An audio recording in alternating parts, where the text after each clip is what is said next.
नमस्कार, मैं Sonali Kulkarni crime petrol सतर्क में आपका स्वागत करती हूँ। जब कोई इंसान चारों ओर खतरों से घिरा हो तो दो स्थितियां पैदा होती है, या तो वो उस खतरे से तबाह हो जाए या ऐसा साहस जुटाए जो कोई उदाहरण पेश करता हो। लेकिन ये कहानी एक तीसरी स्थिति की है, जिसमें अतीत और वर्तमान का एक ऐसा ताना बाना है जो सोचने पर मजबूर करता है कि क्या किसी के साथ ऐसा भी हो सकता है। मैं खुद से बहुत बातें करती हूँ, लेकिन लोगों की आवाज बनना चाहती हूँ। इसीलिए मैं अपने ये मोनोलॉग्स रिकॉर्ड करती हूँ। क्या मुझ में भी स्पार्क है? कहते हैं शब्द बहुत कीमती होते हैं, पर क्या लोग मेरे इन शब्दों की कीमत समझ पाएंगे?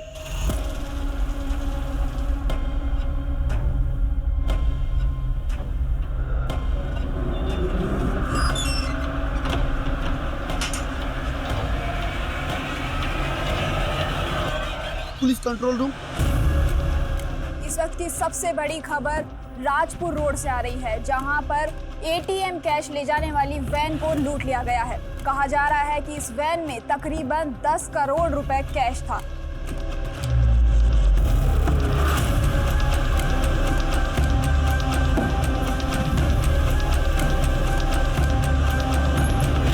किसी भी विक्टिम के माजी या अतीत का रुख जरूर करती है। इस केस में हम मल्टीपल एंगल्स पे काम कर रहे थे, पर मुश्किल ये थी कि हम तय नहीं कर पा रहे थे कि हम सही दिशा में हैं या नहीं। हम खुद को चैलेंज कर रहे थे, पर हमारे सामने कुछ ऐसा आने वाला था जो हमारी आंखें खोलने वाला था। कट इट साउंड, ब्रेक के बाद करते हैं। श्योर।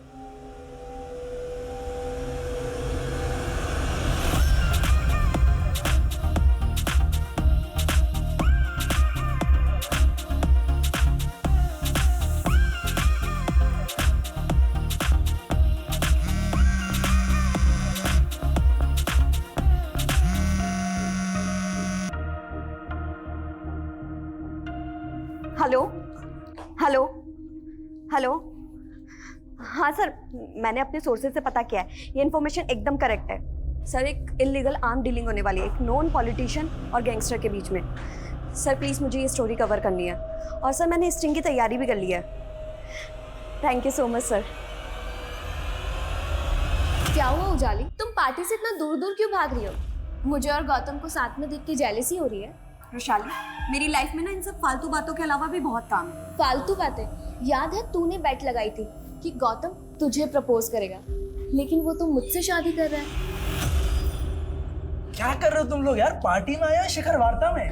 कम ऑन यार, लेट्स हैव सम फन ना। चलो यार। नहीं गौतम, मुझे अर्जेंट काम से जाना है। अरे उजाली यार, तुम ऐसे नहीं जा सकती। कम ऑन यार, चलो ना।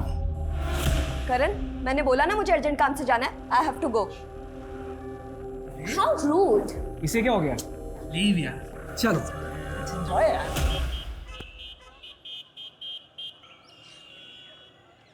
ये तीसरा कॉन्ट्रैक्ट हाथ से निकल गया है। I am damn sure company का कोई एम्प्लॉय हमारे कोटेशंस लीक कर रहा है। देखो, डिटेक्टिव करना है करो, मुझे कंपनी के हर एम्प्लॉय को इन्वेस्टिगेट करना है, समझे? पापा, ऐसा क्या हो गया आपके बिजनेस में कि आपको डिटेक्टिव करना पड़ रहा है? तेरा जर्नलिज्म क्या कम था? अब तो तेरे पापा भी ऐसी बातें करने लगे हैं कि सुनकर डर लगता है। मम्मा, अगर लाइफ में कुछ एक्साइटमेंट ना हो तो लाइफ जीने का मजा नहीं आता, है ना पापा? एक्साइटिंग की बच्ची, अपने मम्मी के कंसर्न को समझो। ये पत्रकारिता छोड़ और बिजनेस ज्वाइन कर ले। फिलहाल पापा मैं अपने जर्नलिज्म से बहुत खुश हूँ, और हाँ, मुझे चेंज करके फटाफट निकलना है कि स्टोरी कवर करनी है। मतलब तू एक और नया खतरा मोल लेने जा रही है? मम्मा, कोई खतरा मोल नहीं ले रही हूँ मैं। इतनी क्यों टेंशन लेते हो आप? डोंट मेक अस फूल बेटा, आई नो तुम अंडर कवर बन के डिस्गाइज लुक में इधर उधर जाती हो, और इस बार भी किसी मिशन पे जा रही हो।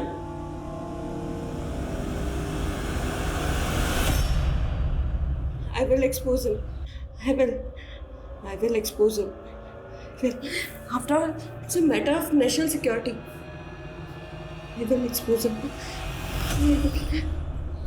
ओ मैडम, क्या कर रही है?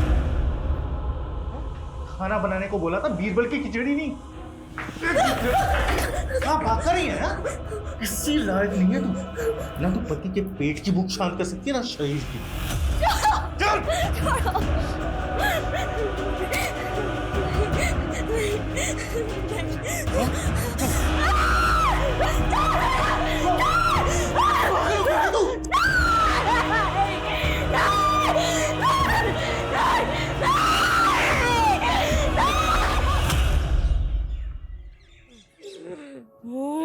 बाबा 1 महीने पहले मेरी इससे शादी हुई थी, लेकिन जब भी मैं इसके साथ संबंध बनाने की कोशिश करता हूँ ना, इसके अंदर भूत आ जाता है। बोल कौन है तू? इस लड़की के अंदर कैसे घुसा? बोल कौन है तू?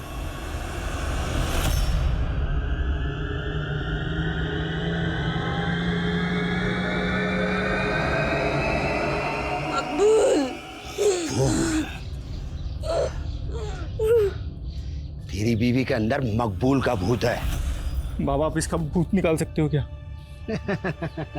अरे निकालेंगे नहीं, खरीद भी लेंगे। तू तो बस बोली लगा। बाबा 1100 रुपए। 1100? अरे 1100 में इंसान नहीं पलता, भूत कैसे पालेंगे? 11,000 रुपए लगेंगे और गारंटी के साथ लिख कर देंगे कि तुम्हारी बीवी के अंदर मकबूल का भूत नहीं घुसे। हाँ तो देखा आपने किस तरह से भूत खरीदी केंद्र पर भूत का सौदा किया जा रहा है।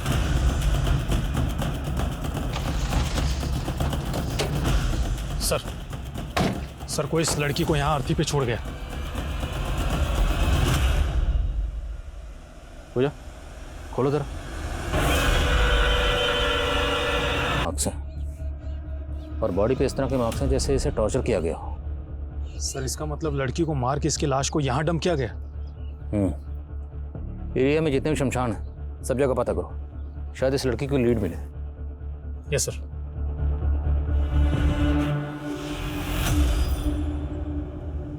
पूजा बॉडी को जरा पलटो।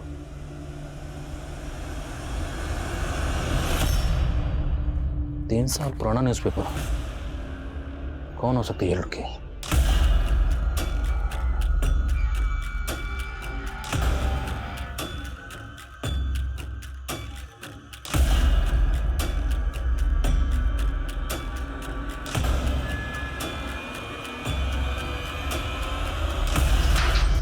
बाहर खोले देख।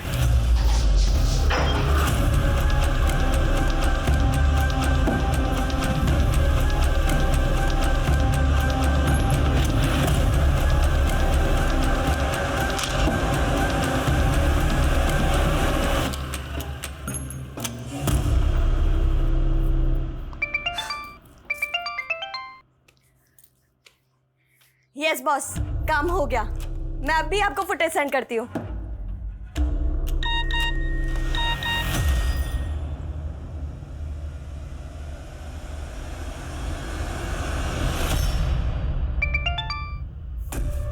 ये क्या बकवास है रुशाली? एक्चुअली ना मैंने गौतम के साथ बहुत मेमोरेबल टाइम स्पेंड किया, सोचा तुझे बता दूं। तू मुझे जेलस फील कराने के लिए इतनी हद तक गिर सकती है, ये मैं सोच भी नहीं सकती थी।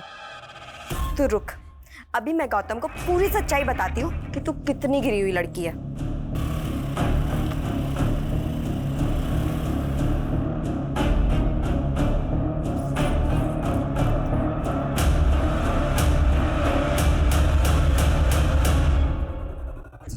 उसकी पहचान से जुड़ी कोई भी इंफॉर्मेशन नहीं मिल रही है और मिसिंग कंप्लेंट से भी कुछ पता नहीं चल रहा है। और सर उस एरिया के आसपास सभी शमशान घाट में पता किया, वहां से भी कोई क्लू नहीं मिल रहा। विक्टिम की बॉडी पर और उसके प्राइवेट पार्ट में प्रॉन्ग इंजरीज के मार्क्स हैं। एक काम करो, यहाँ कहीं भी अर्थी का सामान मिलता है वहाँ पता करो, शायद कोई लीड मिले। और विक्टिम की तस्वीर सभी अखबारों और सोशल मीडिया पर सर्कुलेट करवाओ, शायद कोई शिनाख्त के लिए आ गया। सर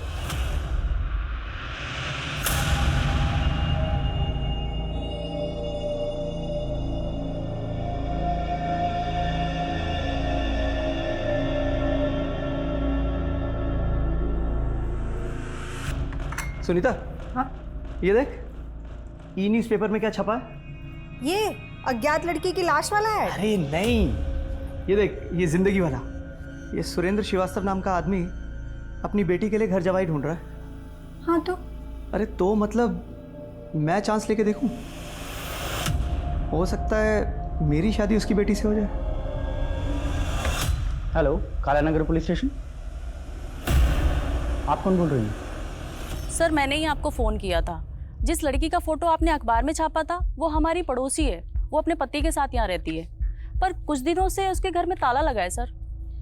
उस लड़की का और उसके पति का नाम क्या है? सर उसके पति का नाम तो बंसी है, पर लड़की का नाम मुझे नहीं पता। वो पिछले महीने उसे शादी करके यहाँ पर लाया था।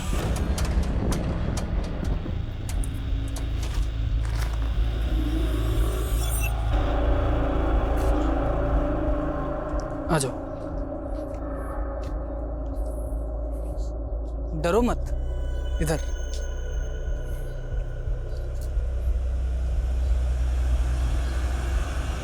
आपके पास उनमें से किसी का फ़ोन नंबर है? जी उसके पति बंसी का नंबर है मेरे पास, पर वो बंद है नंबर। कोई बात नहीं, आप नंबर दीजिए। खुशबू नंबर। अनुज ताला तोड़ो।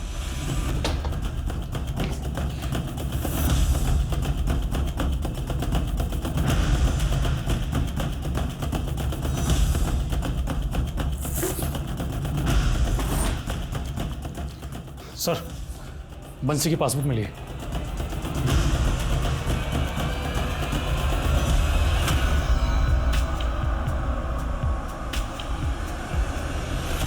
ये दोनों मियाँ बीवी में रिश्ता कैसा था? क्या बंसी अपनी बीवी को मारता पीटता था? सर उनके रिश्ते के बारे में तो मैं ज़्यादा नहीं जानती। सर वो लड़की घर से बाहर ही नहीं निकलती थी, काफ़ी डरी डरी भी रहती थी वो। सर, हमारे माँ बाप काफ़ी पहले ही गुजर गए थे। मेरी बहन सुनीता के अलावा मेरा और कोई नहीं है। बस हम दोनों भाई बहन मिलकर ही पापा का पुश्तैनी बिजनेस संभालते हैं। कितना टर्नओवर है बिजनेस का? करीब 1.5 करोड़। छोटा सा ही बिजनेस है। मैं पैसे से इंसान को नहीं तोलता, मैं खुद करोड़ों का मालिक हूँ, पर मेरी बेटी मेरे लिए सब कुछ है। वो शादी के बाद मुझे छोड़कर नहीं जाना चाहती, इसीलिए मैं उसके लिए घर जमाई ढूंढ रहा हूँ। जी वो सब तो ठीक है, लेकिन आपकी बेटी है कहाँ? अभी बुलाता हूँ। जयंती,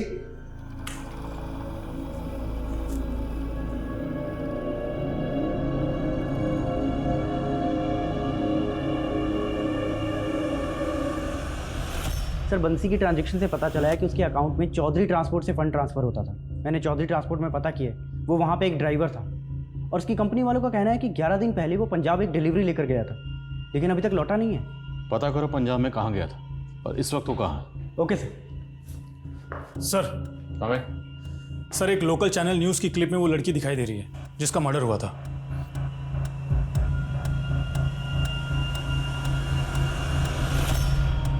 सर ये क्लिप करीब 3 महीने पुरानी है। जिस तरह से इस विक्टिम की बॉडी हमें अर्थी पर मिली, कहीं ये किसी उटपटांग तंत्र मंत्र की शिकार तो नहीं हुई? पता करो ये वीडियो कहाँ से अपलोड हुआ, इसका सोर्स क्या है। Yes sir.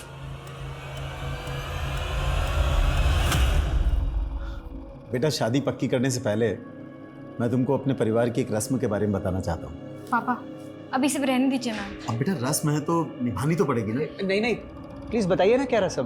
बेटा रस्म ये है कि हमारे यहाँ लड़का जब घर जमाई बन के आता है तो वो दहेज लेकर आता है। वैसे यहाँ भगवान का दिया सब कुछ है, पर तुम 11 लाख रुपए नकद दे देना।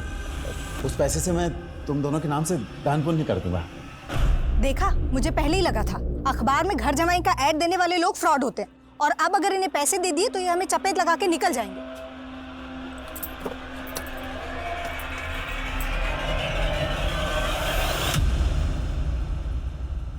नहीं सर, मैंने किसी को टॉर्चर नहीं किया। यहाँ लोग अपनी श्रद्धा से अपना भूत उतरवाने के लिए आते हैं। जिस लड़की का तूने भूत उतारा था ना, उसका रेप हुआ और कत्ल हुआ। अब सीधा सीधा ये बता कि तेरा इसमें क्या लेना देना, वरना तेरा भूत उतार दूंगा। सर आगे कुछ मत बोलिए। सर ये लड़की 3 महीने पहले यहाँ आई थी, इसका मर्डर हो गया तो मैं क्या कर सकता हूँ सर। ये लड़की यहाँ पर अकेली आई थी? नहीं सर, इसका पति से यहाँ लाया था। पति? अनुज, इस आदमी के साथ आई थी? नहीं सर, ये नहीं, कोई दूसरा आदमी था। दूसरा आदमी? हाँ सर। सर आप उस वीडियो में देखिए ना, वो आदमी दिखाई दे रहा है। पक्का यही आदमी इस लड़की को यहाँ लेकर आया था? जी सर। कौन है आदमी, कहाँ रहता है? सर मुझे नहीं पता, यहाँ तो लोग बाग दूर दूर से आते हैं। अब कौन कहाँ रहता है मुझे क्या मालूम।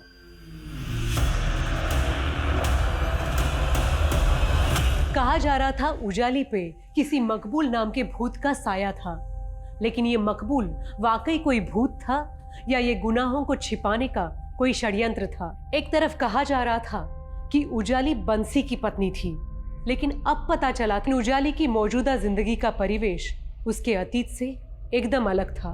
उजाली एक बिजनेस फैमिली से ताल्लुक रखने वाली एक पढ़ी लिखी लड़की थी जो 3 साल पहले तक मीडिया से जुड़ी थी, लेकिन उसका अतीत कई चौंकाने वाले कड़ियों से जुड़ा था, जिसका एक पहलू उजाली की दोस्त रुशाली का मर्डर था।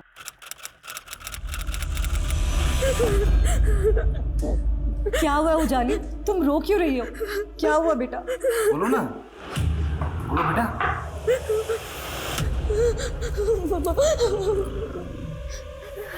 ले चलो इसे। कहाँ ले जा रहे हो उसे? नहीं उजाली, पापा मैंने कुछ नहीं किया पापा। सुनिए तो सही, फ्रेंड रुशाली का मर्डर किया है तुमने। नहीं पापा मैंने कोई मर्डर नहीं किया पापा। रुशाली के घर के बाहर सीसीटीवी में कैप्चर हुई थी तुम। तुम्हारे कपड़ों पर खून लगा हुआ था। मर्डर करके भागी थी वहां से। पापा उजाली।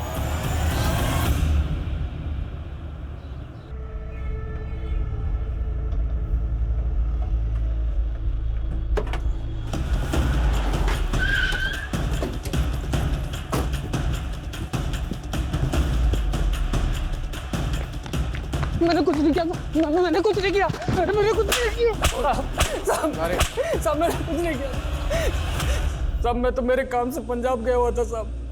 वहाँ अखबार में देखा कि मेरी बीवी का यहाँ पे मर्डर हो गया, तो मैं डर गया था साहब। सब पता है हमें।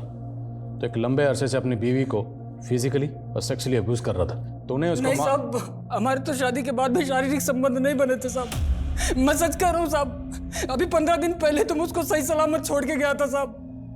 पूजा, मुझे पंजाब से वापस लौटने में 6-7 दिन लग जाएंगे। तुम ध्यान रखना अपना। हाँ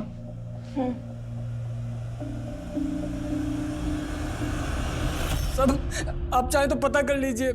मैं पिछले 15 दिन से पंजाब में ही था साहब। मैंने पूजा को नहीं मारा साहब। तुम्हारी बीवी का नाम पूजा है? हाँ साहब।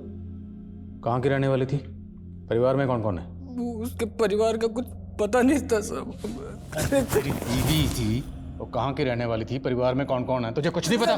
दरअसल वो मेरे दोस्त की बीवी थी साहब। क्या? हाँ साहब, उसका पहला पति उसको बहुत मारता था साहब।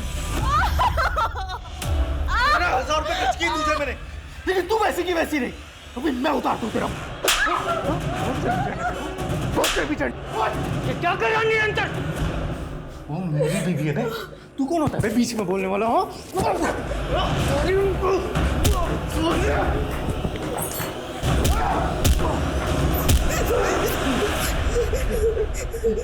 चलो पूजा, चलो यहाँ से। वो कभी ना चाहता तो पूजा को कहीं भेज देता साहब। इसलिए मैं उसे बचा के अपने साथ ले आया साहब।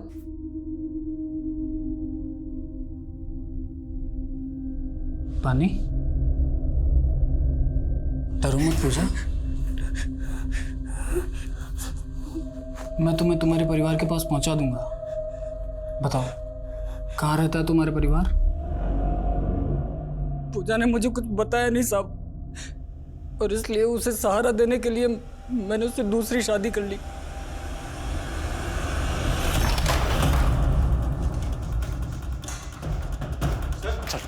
चल हुआ क्या सर? लेके जाओ सर। बात तो सुनो सर, लेकिन हुआ क्या है?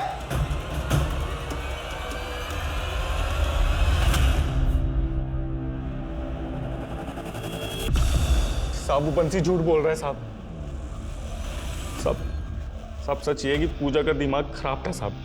उल्टा मैं तो उसका इलाज करवा रहा था। तो उल्टा इलाज करवा रहा था उसका।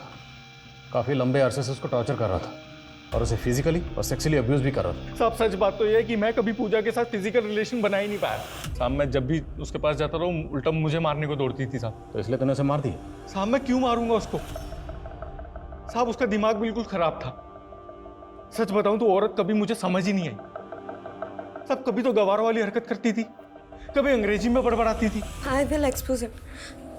I will expose him. After all, it's a matter of national security. I will expose him. पूजा के पेरेंट्स कहाँ रहते हैं? वो अनाथ थी साहब। 6 महीने पहले एक सामूहिक विवाह में मेरी उससे शादी हुई थी। सामूहिक विवाह? हाँ साहब वो मुकेश नाम का एक सामाजिक कार्यकर्ता है, उसने ही हमारी शादी कराई थी। ये लीजिए, हमारा एनजीओ 21 अनाथ लड़कियों की शादी करवा रहा है, और मैंने सुना है कि तुम्हारी भी शादी नहीं हो रही है। तो तुम चाहो तो इनमें से किसी एक लड़की के साथ एनजीओ द्वारा आयोजित सामूहिक विवाह सम्मेलन में शादी कर सकते हो। सर ये वाली साहब मुझे नहीं मालूम था कि जिससे मेरी शादी हुई थी वो दिमाग से खिसकी हुई थी। मुकेश और उस एनजीओ की डिटेल्स हो जिन्होंने तुम्हारी शादी करवाई थी। ठीक है सर।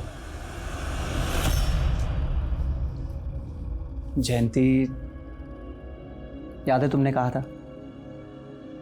जब तक हम दोनों एक दूसरे को ठीक तरह से जान नहीं लेते तब तक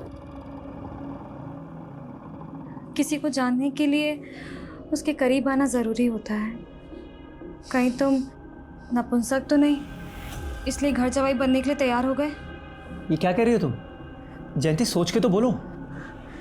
अगर ऐसा नहीं है तो फिर दिखाओ ना, दिखाओ मुझे अपनी मुंडाई। जयंती, लेकिन सर कहीं से भी ये पता नहीं चल रहा है कि उन्होंने वो अर्थी कहाँ से खरीदी होगी जिस पे पूजा की लाश मिली थी।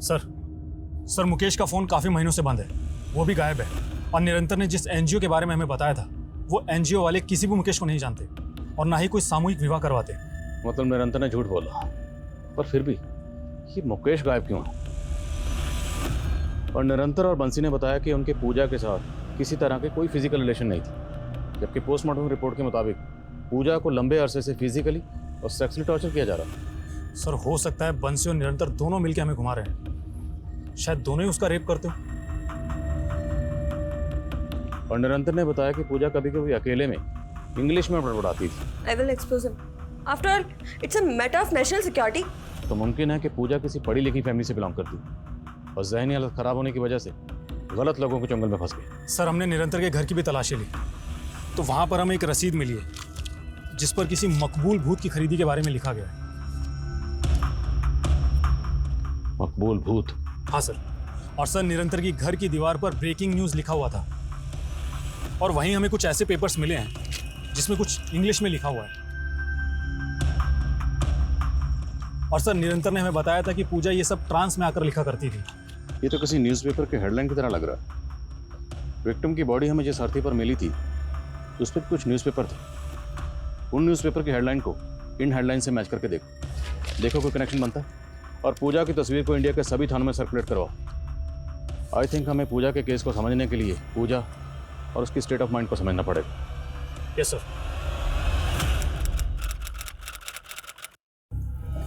सर मैं एक जर्नलिस्ट हूँ और मैं एक सीक्रेट मिशन पर काम कर रही थी।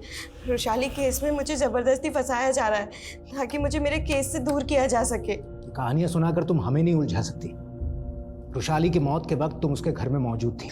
सर मैं वहाँ सिर्फ गौतम से मिलने गई थी और जब मैं वहाँ पहुँची तो मैंने देखा कि गौतम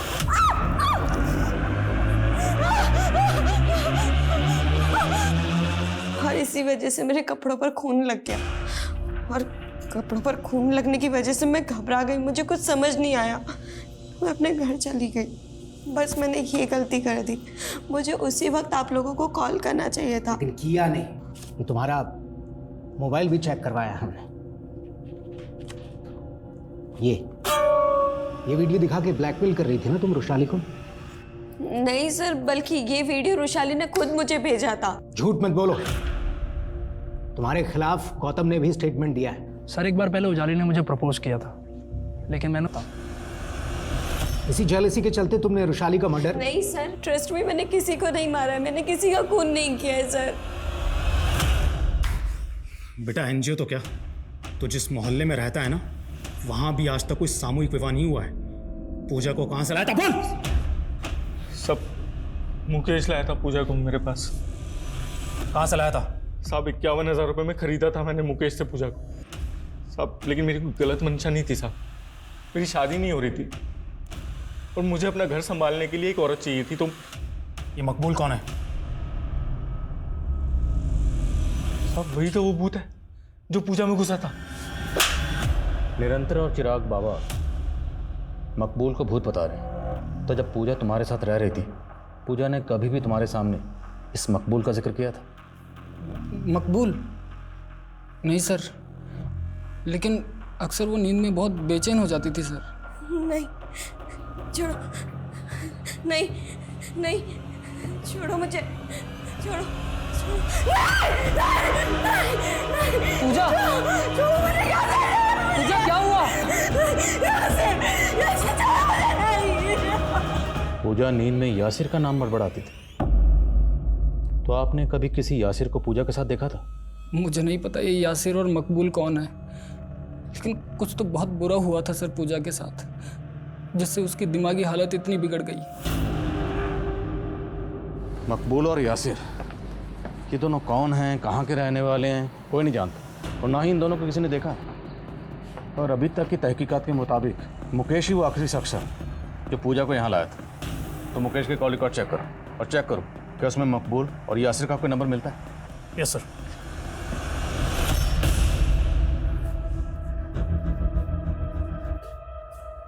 दिनेश, तेरा जयंती से कोई झगड़ा हुआ क्या? झगड़ा नहीं तो पापा। जयंती का सुबह से कुछ पता नहीं, फोन भी स्विच ऑफ आ रहा है, पता नहीं कहाँ चले गए। सुबह से गायब है, कहाँ जा सकती है? हेलो जी, बोल रहा हूँ। क्या? नहीं, देखो तुम मेरी बेटी को, मेरे पास इतना रुपए नहीं है भाई। हेलो हेलो पापा, कौन था ये? बेटा, किसी ने जयंती को किडनैप कर लिया है और फिरौती में 5 करोड़ रुपए मांग रहा है। पापा, हमें तुरंत पुलिस को इन्फॉर्म करना चाहिए। आइए नहीं, नहीं पापा। उसने धमकी दी है कि अगर हमने ऐसा किया तो जयंती को, क्या करूं? कितना भी जोर लगा लूं पर 2 करोड़ से ज्यादा का इंतजाम नहीं कर सकता मैं। तो कुछ करना बेटा। पापा, मैं इतने पैसे, बीवी है वो तेरी, अरे अपनी बीवी के लिए इतना नहीं कर सकता। किडनैपर ने हमें केवल 24 घंटे की मोहलत दी है बेटा। पापा आप फिक्र मत कीजिए, मैं कुछ करता हूं। सर, मुकेश के सीडीआर में किसी यासिर और मकबूल का नंबर नहीं मिला है, बल्कि उसके सीडीआर में कई फेक आईडीज के नंबर्स हैं। अगर मुकेश ने पूजा को किसी को बेचा था तो जाहिर है वो सेक्स रैकेट और ह्यूमन ट्रैफिकिंग से भी जुड़ा होगा। एक काम करो, एरिया के जितने भी ब्रोथल सब जगह चेक करो और ह्यूमन ट्रैफिकिंग से जुड़ा केसेस स्टडी करो। शायद इस मुकेश के कोई लीड मिले। Yes sir. सर हमें सर, कानपुर पुलिस से पूजा की एक इन्फॉर्मेशन मिली। उनका कहना है कि ये लड़की पूजा नहीं बल्कि उजाली नाम की एक जर्नलिस्ट थी सर, जो किसी रुशाली नाम की लड़की के मर्डर केस में प्राइम सस्पेक्ट भी थी। और सर, ये उजाली उस मर्डर केस में बेल पर थी, जिसके बाद से वो फरार है। तब से कानपुर पुलिस इसकी तलाश कर रही है। तो मतलब हमारे केस की विक्टिम मर्डर केस की सस्पेक्ट थी।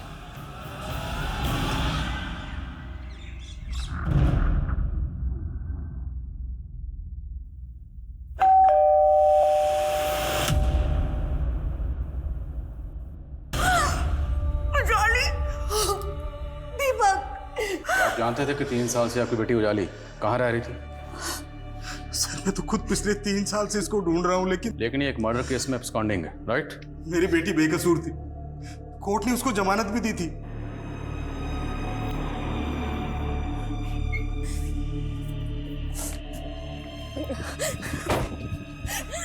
जमानत पर बाहर आने के बाद उसको किसी ने अगवा कर लिया था सर। किसने अगवा किया? कौन था वो? ये तो नहीं मालूम, लेकिन उसके साथ साजिश हुई थी। हमने उसकी मिसिंग कंप्लेंट भी पुलिस में लिखवाने की कोशिश की थी सर, लेकिन पुलिस ने हमारी कंप्लेंट तक दर्ज नहीं की, उल्टा उस पर फरार अपराधी का टैग लगा दिया सर। कहीं ऐसा तो नहीं कि मर्डर चार्जेस से बचाने के लिए आपने खुद ही अपनी बेटी को कहीं भेज दिया छुपने के लिए? नहीं सर, मैं तो पिछले 3 साल से उसकी तलाश में था। मैंने सपने में भी नहीं सोचा था कि एक दिन उसकी मौत की खबर सुनने को मिलेगी। आपकी बेटी उजाली पूजा बनकर कोटा में इन लोगों के साथ में रह रही थी। इनमें से किसी को जानते हैं आप? नहीं। उजाली मर्डर केस अब 3 साल पहले हुए रुशाली मर्डर केस के रहस्य उजागर कर रहा था, जिसमें पुलिस की जांच को दोहरे मापदंडों में उलझा के रख दिया था। उजाली ने 3 साल पहले रुशाली का मर्डर किया था या नहीं, इसके साथ पुलिस को यह भी पता करना था कि उजाली की जिंदगी में मुकेश, निरंतर और बंसी कैसे आए और मकबूल और यासिर कौन थे। आखिर उजाली का उनसे क्या वास्ता था।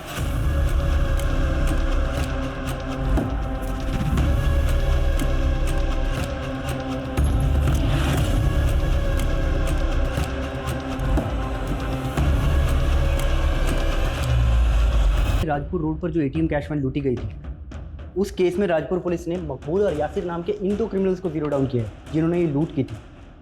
सर, हमारे केस में भी तो मकबूल और यासिर यही दोनों नाम सामने आए और अब राजपुर पुलिस इन दोनों को ढूंढ रही है। पर हमारे केस में जो यासिर और मकबूल के नाम सामने आए हैं उन्हें किसी ने देखा नहीं है, उनके सिर्फ नाम सामने आए थे। अब ये महज इत्तेफाक है कि इन दोनों के नाम भी सेम हैं। क्या ये दोनों वही हैं? राजपुर पुलिस से कांटेक्ट करो और पता करो कि इन दोनों का हमारे केस से कनेक्शन बैठता है। साहब,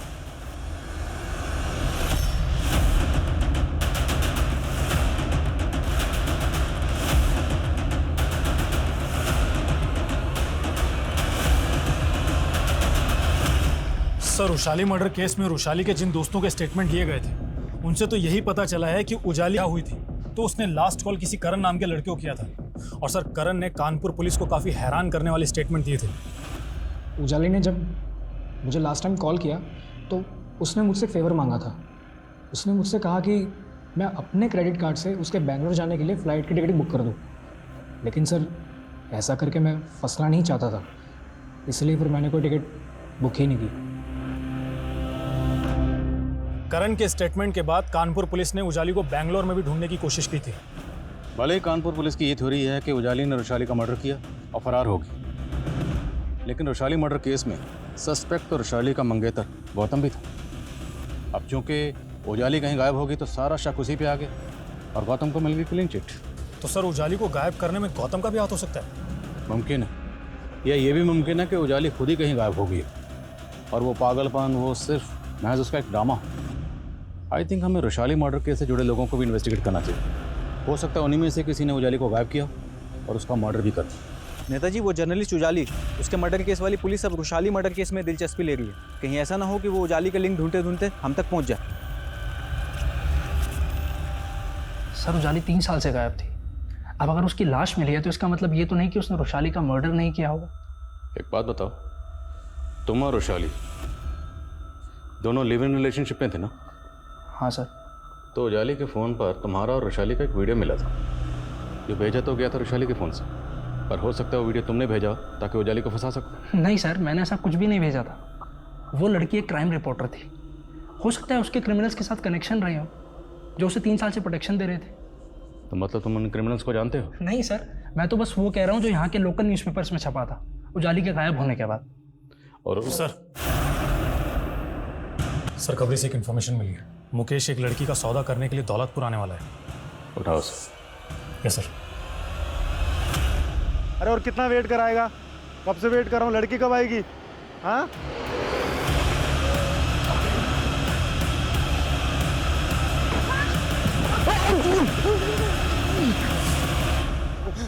सब मैं सब कुछ बताता हूँ सब मैं मानता हूँ कि मैंने उस लड़की को निरंतर को बेचा था, लेकिन साहब मैंने उसको मारा नहीं साहब, मैं सच कहता हूँ।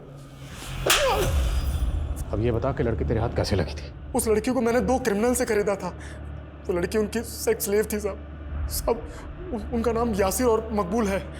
उन दोनों का जब उस लड़की से जी भर गया तो उन्होंने मुझे भेज दिया साहब। क्या यही दोनों मकबूल और यासिर है? हाँ साहब, यही दोनों है। ये दोनों कहाँ मिलेंगे? और उजाली इनके हाथ कैसे लगी, बोल। मैं कुछ नहीं जानता हूँ साहब, इसके अलावा मैं कुछ नहीं जानता हूँ, मैं सच कहता हूँ साहब। हेलो,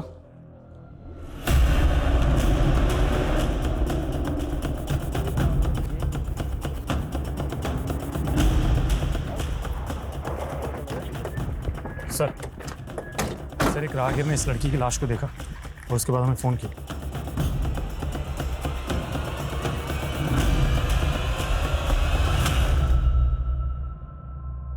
ठीक है, फिर भी आसपास चेक करो, कोई सीसीटीवी है क्या, और बॉडी को पोस्टमार्टम के लिए भिजवाओ। Yes sir. सर, ये पर्स मिला है, इसी लड़की का है। पर्स में आधार कार्ड, ATM कार्ड और कैश भी है। ज्वेलरी भी इंटैक्ट है, कैश नहीं लूटा गया, तो मतलब मकसद लूटपाट तो नहीं हो सकता।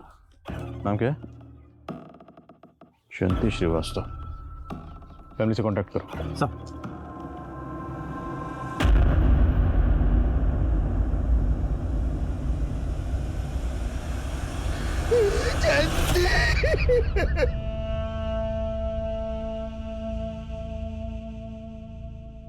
सर, पक्का मेरी बेटी का मर्डर मेरे दामाद ने करवाया सर, और उसी ने मेरी बेटी का किडनैप भी करवाया था। तो जब आपकी बेटी किडनैप हुई थी तब आपने पुलिस कंप्लेंट क्यों नहीं की? मुझे किडनैपर ने धमकी दी थी सर। मैं सब कुछ वैसे ही करता रहा जो मेरा दामाद मुझे बोलता रहा। उल्टा उसने मेरा भरोसा जीतने के लिए 5 करोड़ की फिरौती में से 1.5 करोड़ रुपए का इंतजाम भी किया, और उसके बाद वो रुपए लेकर गायब हो गया सर। आपके पास आपके दामाद की कोई तस्वीर वगैरह? हाँ सर, ये मेरा दामाद दिनेश और ये उसकी बहन सुनीता। मैं इनके घर भी गया था सर, पर पता चला ये लोग किराए के मकान में रहते थे, वहां से खाली करके जा चुके हैं सर। कोई बात नहीं, जहाँ पे आपका दामाद किराए पे रहता था वहाँ का एड्रेस दीजिए, और उसकी एड्रेस आप जाइए इनके साथ। अंसारी, मकबूल और यासिर को इसलिए मारा गया ताकि हमें पता ही ना चले कि उजाली उनके जंगल में कैसे पहुंचे। ये जो भी है, उजाली की प्रेजेंट लाइफ या उसके 3 साल पहले की ज़िंदगी से जुड़ा हो सकता है। एक काम करो, राजपुरा पुलिस से यासिर और मकबूल दोनों की डिटेल्स निकलो। Okay sir. क्या आपने सच में 3 साल पहले उजाली को इस केस से बचाने के लिए कहीं छुपा दिया था?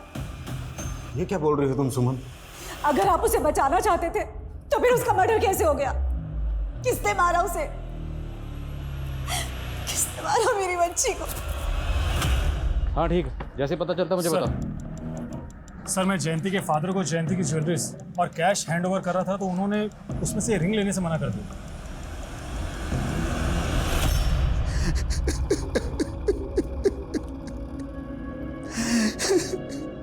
ये बाकी सब तो जयंती का है सर, पर ये तांबे की अंगूठी जयंती की नहीं है सर। लेकिन ये अंगूठी तो आपकी बेटी की उंगली पर ही मिली है। पर जयंती तांबा पहनती नहीं थी, उसे ज्योतिषी ने मना किया था।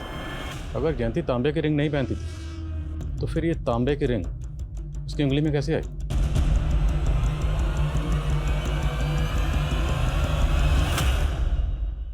काम कर, उजाली के बॉर्डर पे हमें जो जो सामान मिला था वो सामान लेकर आओ तुरंत। Yes sir.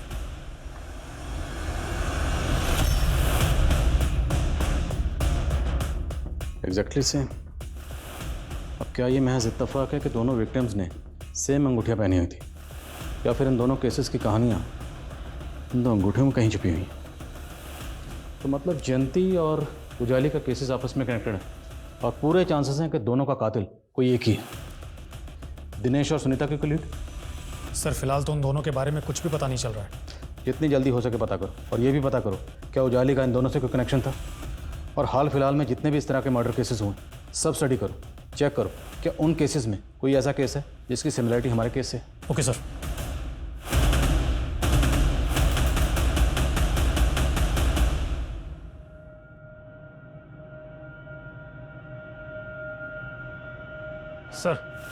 सर मैंने रुशाली और उजाली के कॉलेज टाइम के कई दोस्तों से पूछताछ की।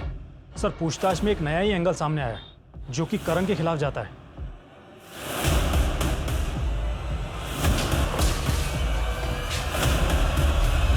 सर देखिए, मैंने जो आपको पहले बताया था मैं अब भी वही कहूँगा। उजाली का जब लास्ट टाइम कॉल आया था तो वो बैंगलोर जाने की फ्लाइट की 3 साल से तो यही रट लगा रहा है। एक बात बता, रुशाली का अफेयर तो तेरे साथ था, फिर वो गौतम से शादी क्यों कर रही थी? क्या सबूत है आपके पास? और आप लोग इस तरह से मुझे देखिए सर, आप जानते नहीं मेरे पापा कौन है। मेरे पापा की पूरी पोल हम खोल चुके हैं, सब पता है किस तरह का धंधे करते हैं वो। दूसरों की ज़मीन हड़पने के लिए मकबूल और यासिर जैसे गुंडों का सहारा लेते। अब सीधे बोल, वरना तू किसी के सहारे के लायक नहीं बचेगा। नहीं बोलेगा? उधेड़ो जरा इसको। वो मुझ पे शक करने लगी। उसने मुझे फ़ोन पे धमकाया कि वो मुझे फंसा देगी, और ऐसा कुछ हो इससे पहले ही मैंने उसे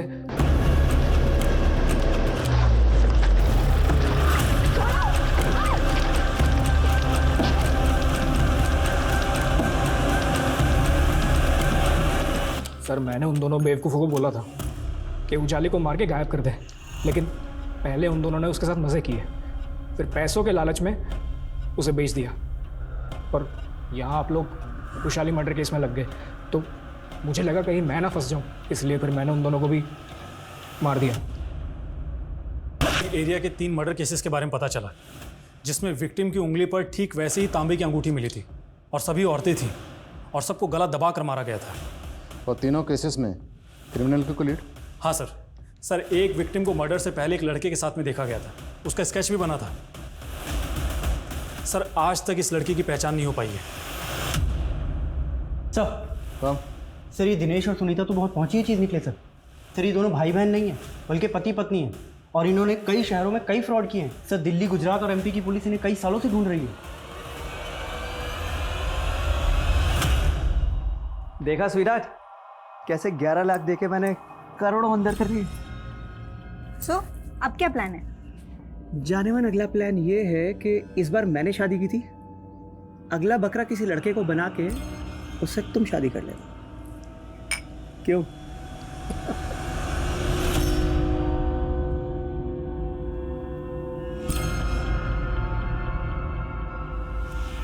क्या कर रहा है तू? मुझे शादी करनी है, मेरी शादी करवा दो, वरना मैं ना इधर से कूद जाऊंगा मैं। पागल हो गया तू? दिमाग खराब हो गया तेरा? इस स्केच को अच्छे से देखो, इस आदमी को जानते हो? साहब इसको तो मैं जानता हूँ, इस पे भी भूत आता था। जब मैं बंसी के घर जाता था उसे मिलने, तो इसकी बहन ने ही मुझे चिराग बाबा के बारे में बताया था। बहुत घुमा लिया तूने हमें, बोल कहाँ है तेरा भाई?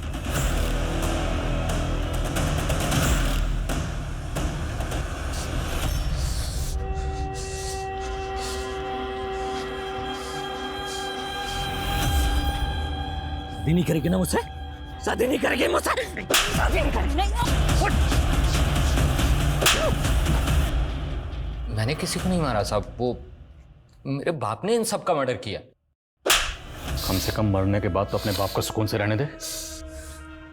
नहीं साहब, वो मेरा बाप मरा नहीं है कमीना, उसका भूत है ना साहब, वो मेरे अंदर आता है रोजाना, बोलता है कि मैं ना खा रहा हूँ, निकम्मा हूँ, और कोई लड़की मुझसे शादी नहीं करेगी साहब। हाँ, और मैं जब भी किसी लड़की को पसंद करता हूँ ना साहब, मार देता है। वो पूजा है ना साहब, उसको भी मेरे बाप के भूत ने मार दिया। तूने बताया नहीं ना मुझसे शादी कब करने वाली है? मैं तेरे लिए सगाई की अंगूठी भी लेकर के आऊँ। बोल ना। छोड़ो मुझे।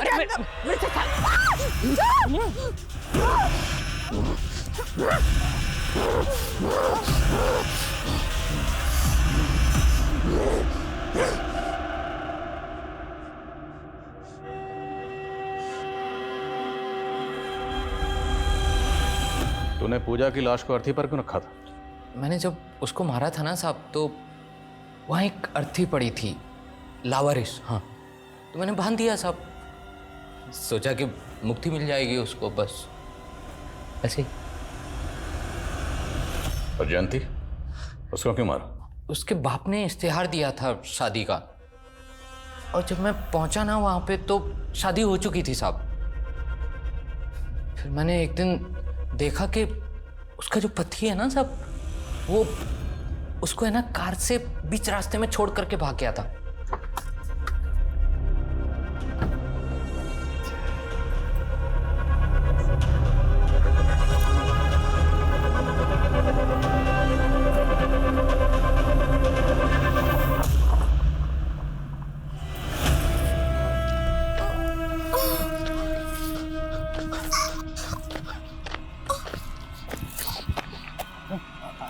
आपके लगी तो नहीं? मैं पर्स उठाता हूँ।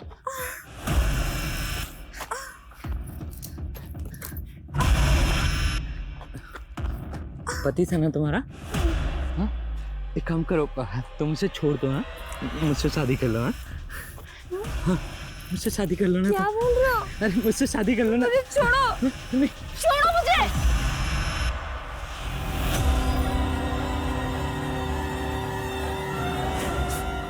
मेरे अंदर है ना वो मेरे बाप का भूत आ गया।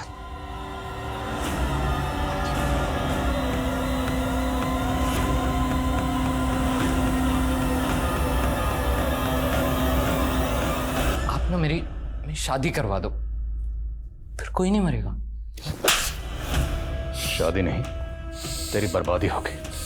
और चिंता मत कर, इस जेल से अब तुझे कभी मुक्ति नहीं मिलेगी, यही सड़ेगा जिंदगी भर।